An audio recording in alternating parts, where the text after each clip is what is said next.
నమస్కారం మిత్రులారా, మన సమాజం అభివృద్ధి చెందడానికి పురోగమించడానికి ఎంతో మంది మహానుభావులు అహర్నిశలు శ్రమించారు. కానీ స్త్రీ విద్య, సామాజిక సమానత్వం, మహిళా హక్కుల కోసం పోరాడిన తొలి మహిళా గురువు ఎవరు తెలుసా? ఆమె పేరు సావిత్రిబాయి పూలే. ఈ రోజు మనం సావిత్రిబాయి పూలే జయంతి సందర్భంగా ఆమె జీవిత ప్రయాణాన్ని, ఆశయాలను, పోరాటాల గురించి తెలుసుకుందాం. ఎందుకంటే ఈ రోజు మనం సావిత్రిబాయి పూలే జయంతి సందర్భంగా ఆమె జీవిత ప్రయాణాన్ని, ఆశయాలను, పోరాటాలను గురించి తెలుసుకుందాం. ఎందుకంటే ఈ రోజు మనం చదువుకునే హక్కును పొందడానికి, సమాజంలో సమానత్వం కోసం పోరాడేందుకు, ఒక గర్వించదగిన జీవితాన్ని గడపడానికి ఆమె వంటి మహనీయుల త్యాగాలు కారణం. సావిత్రిబాయి బాల్యం, తొలి అడుగులు. సావిత్రిబాయి పూలే జన్మించింది 1831 జనవరి 3న మహారాష్ట్రలోని నాయగావ్ అనే చిన్న గ్రామంలో. ఆ రోజుల్లో అమ్మాయిలకు చదువు అంటే అసంభవం. అమ్మాయిలు గృహ కార్యాల్లోనే నిమగ్నమై ఉండాలని భావించే సమాజంలో ఆమె తండ్రి నానా సాహెబ్ ఓ గొప్ప నిర్ణయం తీసుకున్నారు. తన కూతురికి చదువు చెప్పించాలి. కానీ కాలం తీరండి నానా సాహెబ్ గొప్ప నిర్ణయం తీసుకున్నా ఆమెకు విద్యను పూర్తిగా నేర్చుకునే అవకాశం ఇవ్వలేదు. ఎందుకంటే ఆ రోజులో బాలికలకు చదువు చెప్పించడం అనైతికమని భావించేవారు. సావిత్రిబాయి 9 ఏళ్ల వయసులో జ్యోతిరావు పూలేతో వివాహం జరిగింది. పెళ్లి తర్వాత ఆమె జీవితంలో కొత్త మలుపు వచ్చింది. జ్యోతిరావు పూలే ఆదర్శ భర్త, గొప్ప మార్గదర్శకుడు. జ్యోతిరావు పూలే గొప్ప సంఘ సంస్కర్త, విద్యా బోధన విలువను అర్థం చేసుకున్నవారు. తన భార్య చదువుకునేందుకు స్వయంగా గురువుగా మారారు. సావిత్రిబాయికి చదువు నేర్పుతూ ఆమెను ఒక సమాజ సంస్కర్తగా తీర్చిదిద్దారు. సావిత్రిబాయి హృదయంలో ఒక గొప్ప సంకల్పం కలిగింది. నేను చదివినంత వరకు చదివాను, కానీ ఇలాంటివే లక్షల మంది అమ్మాయిల చదువు లేక అంధకారంలో ఉన్నారు. వారిని వెలుగులోకి తేవాలి. ఈ ఆలోచనతోనే ఆమె తన జీవితాన్ని విద్య కోసం అంకితం చేసుకున్నారు.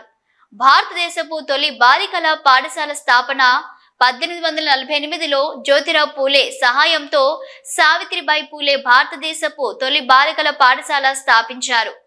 అది సామాన్యమైన విషయం కాదు. ఆ రోజులో బాలికలు చదివితే కుటుంబానికి అపకీర్తి వస్తుందని నమ్మేవారు. సమాజం విద్యను పురుషులకు మాత్రమే పరిమితం చేసేందుకు ప్రయత్నించేది. సావిత్రిబాయి స్కూల్కు వెళ్తుంటే రాళ్లు, మట్టి, పచ్చి బైసం కూడా వేసేవారు. ఆమెను అవమానించేందుకు, ప్రవర్తన పరంగా కించపరిచే మాటలు మాట్లాడేవారు. కానీ ఆమె ఏమైంది? వెనక్కి తగ్గిందా? లేదు. అదే గట్టి మనసుతో ఆమె ప్రతిరోజు ఒక అదనపు చీర తీసుకెళ్లి దారిలో తట్టుకోలేని అవమానాలను ఎదుర్కొని స్కూల్కు వెళ్లేది.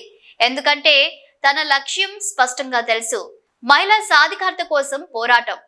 సావిత్రిబాయి కేవలం ఓ గురువుగా మాత్రమే కాదు, ఒక గొప్ప సామాజిక విప్లవకారిణిగా మారారు. బాలికలకు విద్యను అందించడం మొదటిది, స్త్రీ హక్కుల కోసం పోరాడడం రెండోది, వితంతువుల పునర్వివాహానికి ప్రోత్సాహం అందించడం మూడోది, అణగారిన వర్గాలకు సేవ చేయడం నాలుగోది. 1873లో జ్యోతిరావు పూలే సత్యశోధక్ సమాజ్ అనే ఉద్యమాన్ని ప్రారంభించారు. ఇది సామాజిక సమానత్వం కోసం జరిగిన గొప్ప ఉద్యమం. సావిత్రిబాయి పూలే చివరి దశ సేవార్థం తన ప్రాణాన్ని అర్పించారు. 1897లో ప్లేగు వ్యాధి మహమ్మారిలాగా వ్యాప్తి చెందింది. ఆ సమయంలో సావిత్రిబాయి పూలే స్వయంగా రోగులను చూసుకునేందుకు ముందుకు వచ్చారు.